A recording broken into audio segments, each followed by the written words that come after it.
Hi, for this video, we're going to be going over the router. So we're using our table router, and we're going to go over our notes for the part ID and the safety on using this machine.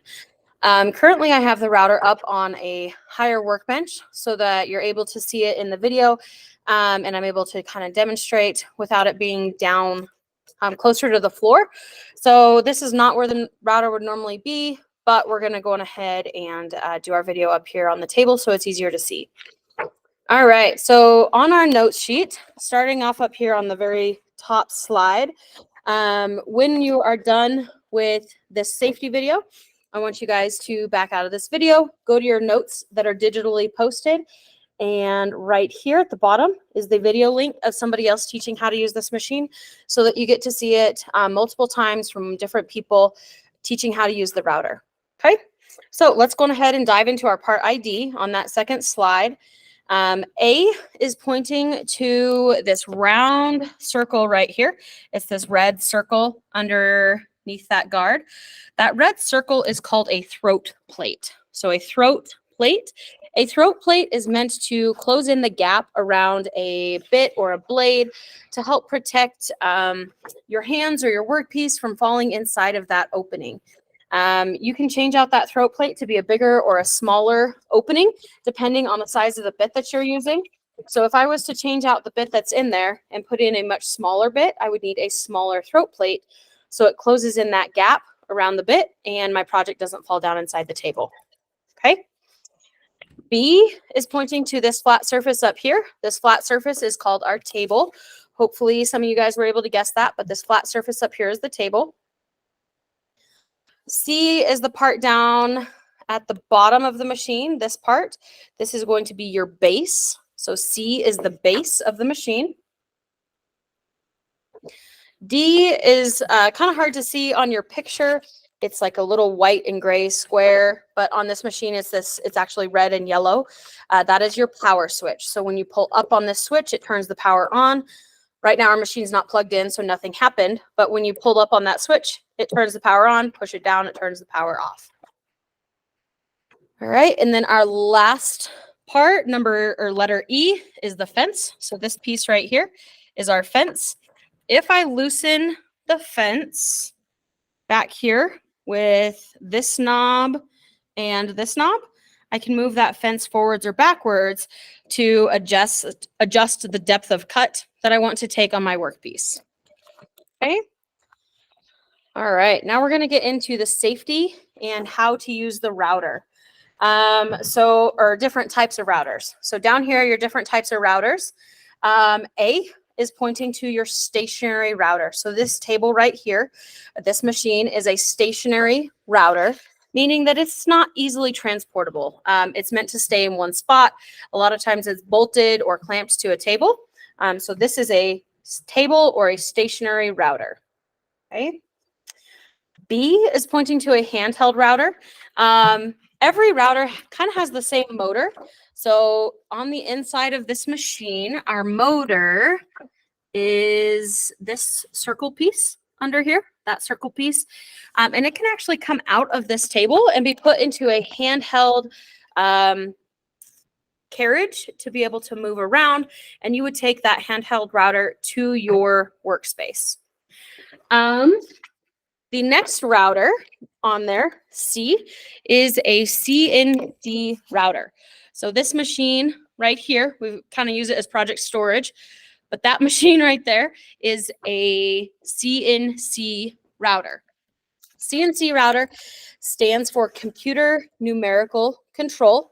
So a computer numerical control router is actually run by a computer, and a computer program makes the router move around to cut out your guys' design. Okay. All right, let's flip over to the back side of your notes.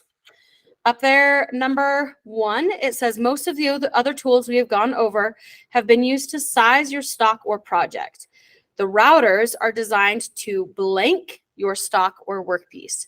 So the routers are actually changing the shape of your workpiece. So the answer for number 1 is shape. You are able to take your project from being just a flat board that has square edges Doesn't matter what size it is. It could be this big. It could be half the size. It could be 3/4 of the size. It's still a square board. The router is meant to change the shape. So I put a routed edge or a fancy edge on it, and it's no longer a square board. It has a fancy routed edge on there, kind of giving it a frame and more of a finished look. Okay. All right, number 2, the router should be turned blank after making each cut. So the router should be turned off after making each cut. So when you walk away from the router, so we make a cut up here, we send this across like that, make a cut, we want to turn it off, check your workpiece, make sure everything's good. You can rotate your workpiece then and cut the other side. Some people are able to just keep going and cut all their sides at the same time. I want you guys to get into the habit of turning off your router, taking your time, refocusing, turn it back on, and then make your next cut. Okay. All right, number 3, before making any adjustments, blank the machine. Before you guys have to make any adjustments, if you want to change the bit or the bit needs to go up or down, I want you to unplug the router. So right now this router is unplugged because I moved it up here, but there are multiple switches on a router that can turn it on and off. There's a switch on the inside on the motor itself. So in there, on the motor, there's a switch and it's already on. It's constantly on all the time. I plug that router into the table, and then where I plug it into the table, this switch now controls it. If I have this off, but it's still plugged in, technology can fail sometimes and the machine may short out, and it may actually turn on if I bump a power switch just right while I'm trying to change that bit. So just out of precaution, I want you guys to unplug the router if we ever have to change the bit, move the bit up and down, just an extra safety precaution so we don't get hurt. Okay. All right, number 4, a handheld router should be laid on its blank to prevent damage to the bits and the table. So on a handheld router, the bit sticks out of the bottom or of the machine. And if I just set it down on the table on the bit, I could ruin the bit, I could ruin the table, I could ruin my project. I want to make sure that I lay a handheld router on its side so that I don't end up damaging the machine, the bit, or my project. All right, number 5. It says only blank bits should be used. So it should only be sharp router bits. 2-part answer, sharp and router. If you're using a dull bit, it's more than likely going to just tear your project instead of cut it. So you want to make sure you're using a sharp bit. That's number 1. The next one is you want to make sure it is a router bit specifically designed for a router machine. The routers spin in a circle upwards of 13,000 revolutions in a minute, whereas like a drill press bit is only going about 1,200 times. So you're more than you would be overdoing the capacity of the bit if you put a drill bit into the router, or you wouldn't get a very good cut if you put a router bit into the drill press. You want to make sure you're using the right bit for the right machine. So on this one, you want to use sharp router bits. All right, let's move down to the second slide, the one right there in the middle. Blank must be worn at all times when using the router. So the answer on that is safety glasses. Hopefully you guys knew that one. Safety glasses must be used at all times when you're out here. When cutting on the router, your material should always be fed blank the rotation of the bit. So the example I like to give on this is imagine that you're on an escalator. Most of you guys have been on an escalator or a moving sidewalk at the airports. If you're going the same direction as the escalator or the moving sidewalk, you speed up. So if you get onto a moving sidewalk and you keep on walking, you go faster. If you go the opposite direction, it actually slows you down. So if you're going the same direction as your router bit when it's spinning, it's going to speed up your workpiece. It's going to speed up that piece of wood, and a lot of times it will throw it out of your hands and throw it across the shop. So if you go the opposite direction, it slows down your workpiece and it gives you back control. You're able to change how fast that piece is moving across the table. So for your answer on number 2, you want to make sure your material is fed against the rotation of the bit. Against the rotation of the bit. On our table up here, I have a green arrow drawn right here. There's a green arrow showing you which way your workpiece should be fed. There's another arrow on the table, and it tells you which way the bit is turning. So the rotation is going that way, meaning I want to feed my project this way. So if I was going to route this board right here, I would put it up against the table, and I'm going the same direction as that arrow, and I would feed it against the rotation of the bit, going across that bit to put my routed edge on there. Okay, so follow that arrow. It's on there to help you guys out. Make sure you're going against the rotation of the bit. All right, number 3, wood is layered like an onion. To prevent the router from tearing out on your project, blank grain should be routed first.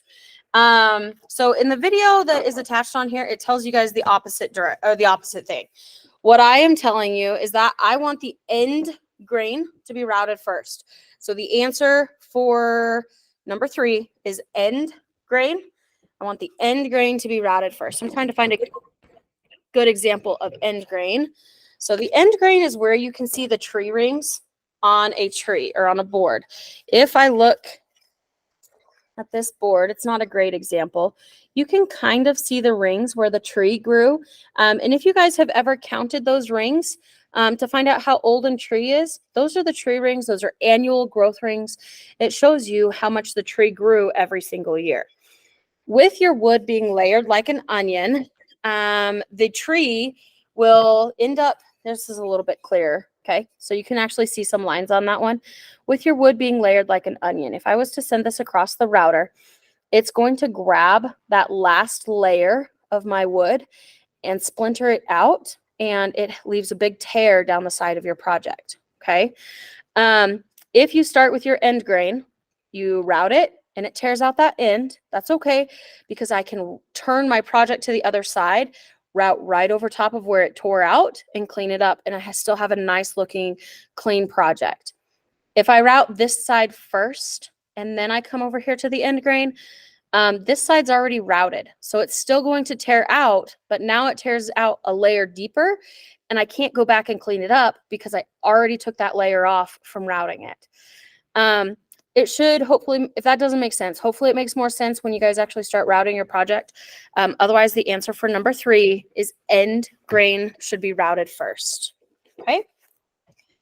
All right, number 4, when using a bit with a pilot bearing, you blank need to use the fence. So if you have a bit on your project, or sorry, a pilot bearing on your router bit, you don't have to use the fence, because that pilot bearing is going to guide your project. I'm trying to get this to move and it's not moving. Let's just go up so it's out of the way. Okay. So on this bit, you have a pilot bearing up here, this little circle silver thing. That is called a pilot bearing, and it is going to guide your workpiece.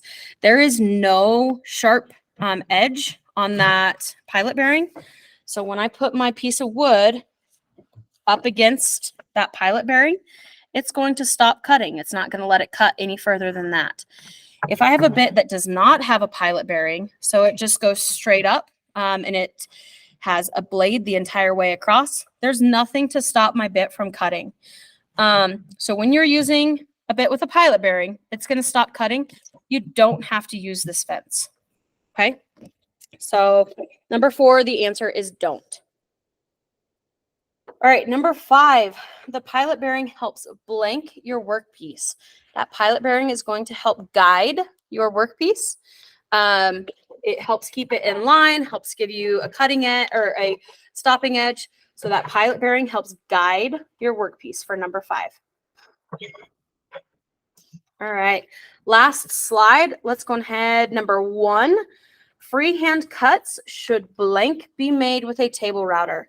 So what I am considering as a freehand cut would be a bit that does not have a pilot bearing and we're not using the fence. That would be a freehand cut. I have no way to guide my workpiece, so it's freehand. If I don't have anything to guide my workpiece, then the chances of me making a cut from underneath and it being accurate are very slim. If there's nothing to guide my workpiece, I don't know where that bit is at, and it could end up ruining my workpiece. My cut isn't going to be where I want it to be, Or worst case scenario, the bit comes out the edge as I'm moving it and I end up hitting my finger and cutting my finger. So you want to make sure that if you do not have a pilot bearing, you are not making a freehand cut. You need to use the fence or find a bit with a pilot bearing. Okay. All right. Number 2, moving too slowly can blank your workpiece. Moving too fast can overheat the blank. So moving too slow, you're going to end up burning your workpiece. When the bit is turning, you have friction, and friction causes heat. Heat causes burns. If you move too slow across this bit, you're going to cause friction, and it's going to end up burning your workpiece. If you move too fast, so you like try and throw your workpiece across here as fast as you can, you're probably going to overheat the machine if you're using it in a way that it, or in a manner where it can't keep up with your cut. So we want to make sure we're going the right speed, listen to the machine, make sure that the bit is actually cutting instead of ripping your project. So too slow can burn your workpiece, too fast can overheat the machine. Number 3, if you are ever unsure or uncomfortable, you should blank. So the answer on that is either get the instructor or ask for help. This machine is pretty loud. It can be kind of scary, kind of intimidating. This bit is moving really fast. If you guys are ever uncomfortable or unsure, please just come and ask for help. I will be more than happy to come out here and help you. I'll stand by you as you make your as you make a couple of cuts until you're comfortable to use it on your own. But I never want you to use this if you're unsure if it's set up right or you're uncomfortable. I don't want you to be scared while you're making that cut. Okay. All right. And number 4, the base of the router must always be blank down. So on your machine, you always want it to be secured down. Right now, I moved this. It's kind of wobbly. It's not secure to the table. I can move it around. You always want your machine to be secure. If I'm trying to make a cut and this machine's moving around, I'm not going to get a very good cut. So when I put this back down on the actual workbench where it's supposed to be, I'll clamp it down to the table so it's not moving around. You guys can either clamp it to the table, you can use bolts to secure it to the table, as long as it's secure and it's not going to move on you. Okay. All right. That concludes our safety. So if you have not yet, you need to close out of this video and you're going to go to this note sheet in Google Classroom, open up this video and watch somebody else teach this machine. If I was here and we were doing this in class, we would all make a test cut and then you would go into the classroom and watch your video. But since I'm not here right now, we're going to watch the video and we'll make test cuts when we get back. Okay. Awesome. Hopefully that answered your questions on the router. And once we do all of our test cuts, you guys should be good to go. All right.